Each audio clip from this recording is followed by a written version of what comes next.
Today's story starts with one loud word: war. In the early hours of January 3rd, 2026, US strikes hit inside Venezuela, and President Donald Trump claimed Nicolas Maduro and his wife were captured and flown out of the country. Venezuela's government called it military aggression, and Maduro's allies demanded proof of life. Whatever you believe, markets don't wait for clarity, they charge for doubt first. Picture a trading desk at 6 a.m., screens everywhere, coffee that tastes like metal, and a headline flashing, "Strikes in Caracas." Nobody on that desk is asking, "Who's the good guy?" They're asking, "What breaks first?" Because in finance, the first break is rarely a bombed refinery, it's trust. If you want the cleanest translation of a war headline, it's this: the first thing that moves is not always the barrel, it's the penalty for uncertainty. Traders call it a risk premium, insurers call it war risk, banks call it "we need a bigger margin." Regular people just feel it later as higher prices. Look at the first wave of reporting: explosions around Caracas, power disruptions, confusion over who is in charge, and a US president describing a large-scale strike, with Maduro's status disputed. That mix is basically gasoline for volatility. And here's the thing: volatility is not just a mood, it's a bill. When price swings get bigger, hedging gets pricier. Airlines, shipping firms, chemical plants, even food companies that move goods by truck. They all pay for protection when uncertainty jumps. That cost doesn't stay on Wall Street. It slides into margins, then into invoices. This is where people get tricked by the word supply. They imagine a physical pipeline and a simple on-off switch.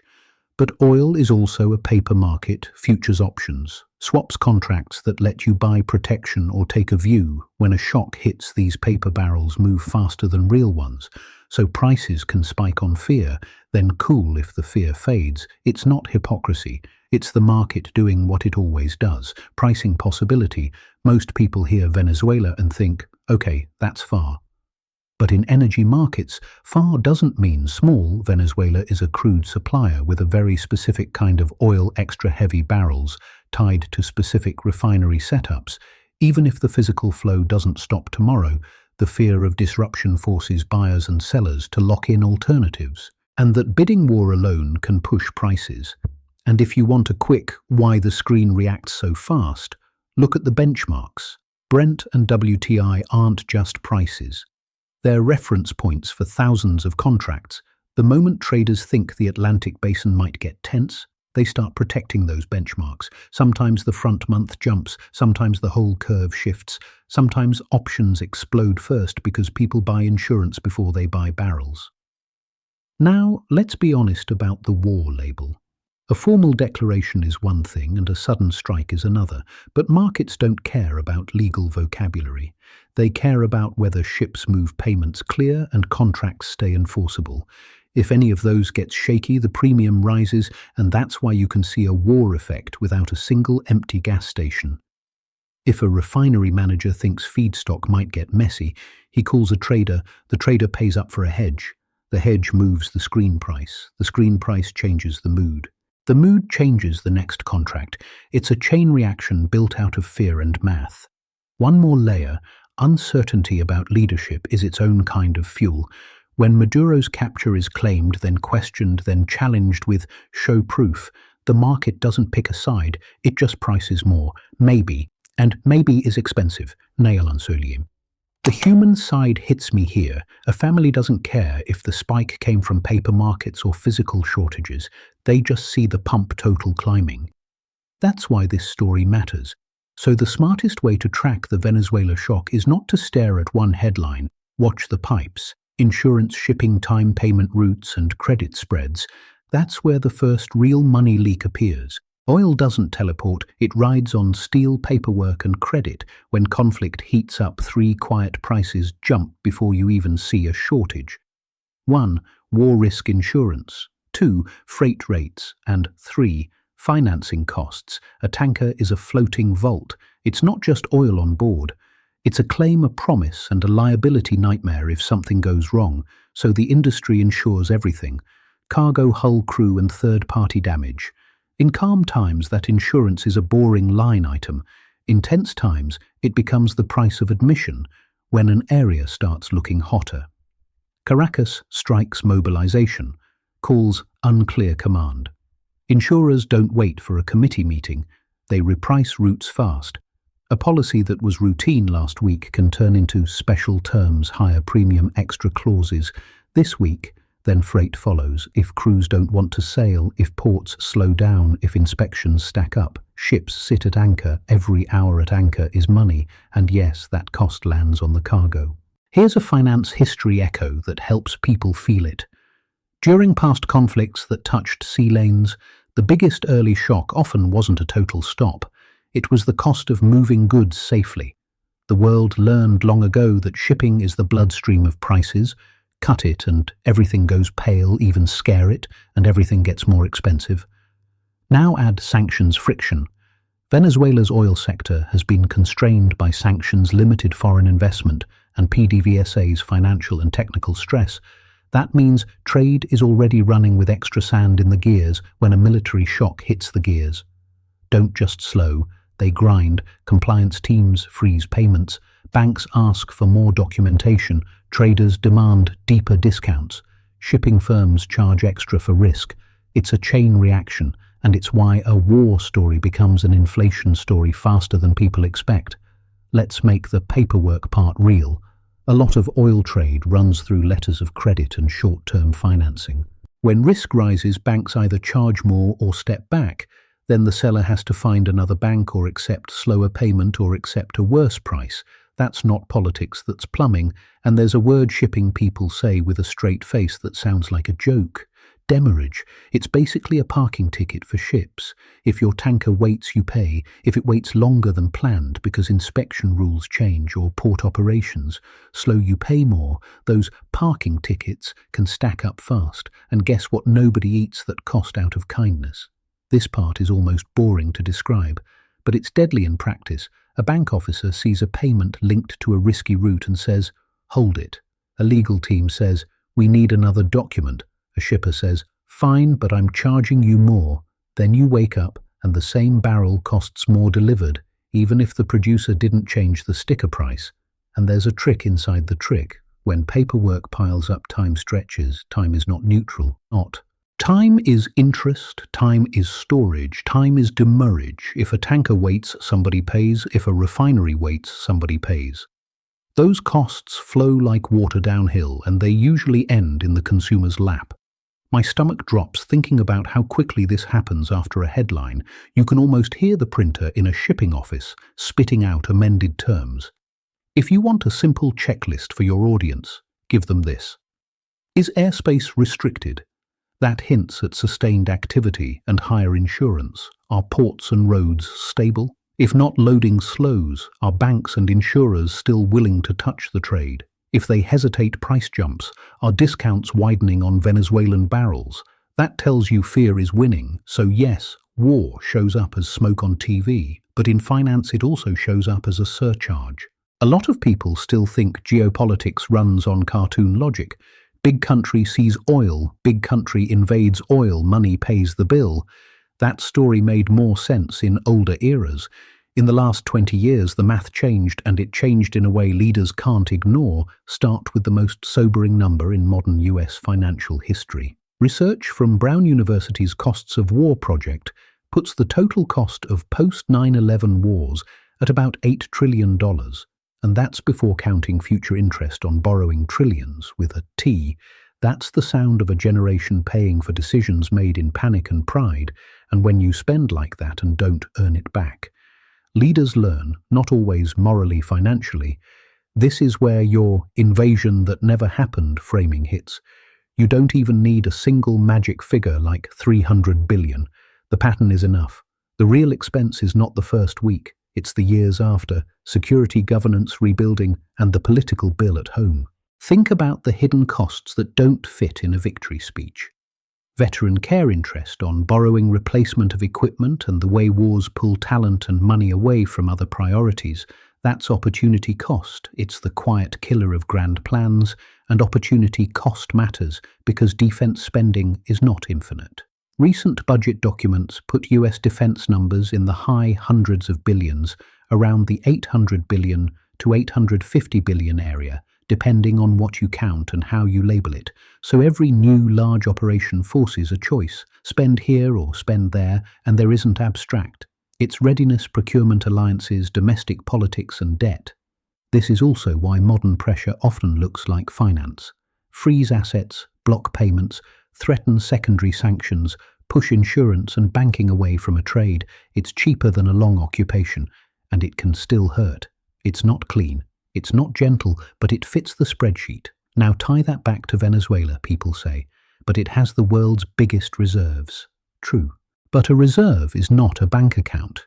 It's a potential to turn it into cash. You need stability, investment engineers, ports, contracts, and time. If the place is politically fractured, if the infrastructure is worn down, if rival powers can raise the temperature, the payback horizon stretches. Investors hate long, uncertain payback horizons. So do voters. This is the part that feels cynical but is often accurate. Leaders prefer pressure that looks cheap because open-ended occupation is a financial trap. It's a subscription with no cancel button. So when you hear people say, "Why didn't they invade?" the finance answer is, because after Iraq and Afghanistan the spreadsheet got uglier. Even huge resources don't justify an open-ended bill. And in the background, the US-Venezuela confrontation has been simmering for years, with sanctions, contested elections and repeated all-options talk. This isn't a sudden drama that started this week. The January 2026 strikes landed on top of a long, tense build-up. That's the empire spreadsheet. It's not poetic, it's not brave, but it decides more than people admit. And right now, with strikes and claims flying, that spreadsheet is sitting under every statement, even if nobody says its name. Now let's talk about the asset itself. Venezuelan oil. The country is widely cited as holding the world's largest proven reserves, much of it in the Orinoco Belt, and it's mostly extra heavy. Crude extra heavy oil is stubborn, it needs dilution or upgrading to flow, it needs steady maintenance, it needs spare parts, it needs the kind of technical ecosystem that sanctions, capital flight and institutional decay tend to crush. The US Energy Information Administration points out that developing these reserves takes expertise and investment, and that sanctions and PDVSA's constraints have limited the role of international companies, in plain English. The oil is there, but getting it out, moving it and selling it cleanly is a headache. One more practical point. The EIA notes that PDVSA's budget limits and shortages of skilled technical staff have hampered development. When maintenance becomes a guessing game, output turns fragile. Small failures can knock production down fast, and that's exactly the kind of surprise markets price harshly. Here's a detail that sounds small, but matters extra heavy. Crude often needs diluents, lighter liquids mixed in so it can travel through pipelines and load out efficiently. If access to diluents, parts and services is disrupted, production can get choked even without bombs on wells. That's another quiet channel from politics to barrels. Then there's the production collapse story, which is where your draft really lands emotionally. Peer-reviewed work and IMF-linked analysis describe a steep fall from late 1990s peaks to far lower levels by 2019 to 2020, with output bottoming around mid-2020 near 0.4 million barrels per day. That changes everything. It means the machine is worn, so any force, local or foreign, doesn't just seize a working cash printer. They inherit a broken factory, and broken factories eat money before they make money. You have to rebuild pipes, compressors, storage ports. You have to convince engineers to come back. You have to protect workers. You have to restore contracts so suppliers will ship parts without fear. That's not a weekend project. That's years, sometimes a decade. Here's where finance history gets sharp. Oil has always been about control, but control has always been expensive. In the early 20th century, big powers used concessions and companies. In the Cold War, they used alliances and covert pressure. In the post-9/11 era, some tried blunt force and learned how costly it is to hold a state together. Venezuela sits right at that crossroads. It has the kind of resource that tempts power and the kind of political and technical reality that punishes simple plans. And for the US, specifically, there's a refinery angle that's easy to show on screen. Gulf Coast refineries, historically processed, heavy crude, Over time, they adapted: more Canadian heavy, more blending, more flexibility. But switching is not free. Different crude means different yields and operating settings. That's why a supply scare can show up not just in crude prices, but in refinery margins and product spreads. So yes, the reserves are massive, but the barrels are heavy, and the politics around them is heavy too. That's why Venezuela can be rich on paper and still trapped in scarcity on the ground. It's also why a new shock like the January 2026 strikes can hit markets fast, because the system has little margin for error, and there is already a lot of friction. Alright, so what does a finance history viewer actually do with all this? You give them 3 channels to watch, not predictions, signals. Channel 1, the oil price and product price. If risk stays high, crude can carry a premium, even if exports continue. If refineries get nervous about heavy supply, diesel and jet fuel cracks can widen. That's when consumers feel it first, because trucks and planes don't run on good intentions. Channel 2, credit and currency stress. If leadership is disputed, if a government calls for mobilization, capital gets scared, spreads widen, payment routes tighten, local currency pressure grows. Even rumors can do damage because they raise the cost of doing business and they push people into defensive behavior. Channel 3, policy signals. Washington can tighten enforcement, loosen licenses, or shift rhetoric. Caracas can retaliate, call for international backing, or clamp down internally. The market reads these like weather forecasts because policy decides which pipes stay open. Now let's talk scenarios the way a documentary should: simple, honest, and grounded. Scenario A. The shock fades quickly if Maduro's status becomes clear, if strikes stop, if shipping lanes stay usable. The risk premium can bleed out. Prices may settle, but the episode still leaves a scar: higher hedging costs and more cautious trade. Scenario B. The shock drags on if activity continues or retaliation spreads. Insurance stays high, freight stays high, and paperwork stays slow. In that world, the hidden tax becomes semi-permanent. Companies raise prices not because they're greedy, but because their costs went up and their risks went up. Scenario C. Policy reshapes the whole field. A crackdown in enforcement, new sanctions, or new carve-outs can swing flows hard. And because Venezuela's oil system is already fragile, policy shifts can have outsized effects compared to what the raw barrel numbers suggest. Quick watch list for the next weeks. Any new flight or airspace restrictions, markets read that as this isn't over yet. Shipping reroutes, longer waiting times at ports, or rising freight chatter. War risk insurance surcharges creeping into contracts, steeper discounts on Venezuelan barrels, which usually means buyers want to be paid for fear. Bigger swings in oil options when protection gets expensive. The stress is spreading. If those 5 start flashing at once, you're not watching politics anymore, you're watching prices rewire. If you want quick visuals for the video, keep it practical. A tanker map, a simple cost stack, freight plus insurance plus financing, and a price chart with a highlighted risk premium band. Your viewers don't need 10 indicators. They need one story they can repeat. If you want a clean ending line for a documentary, it's this. Modern power doesn't only arrive with jets, it arrives with insurance clauses, bank compliance memos, and the fear premium hidden inside a barrel. And look, I get it.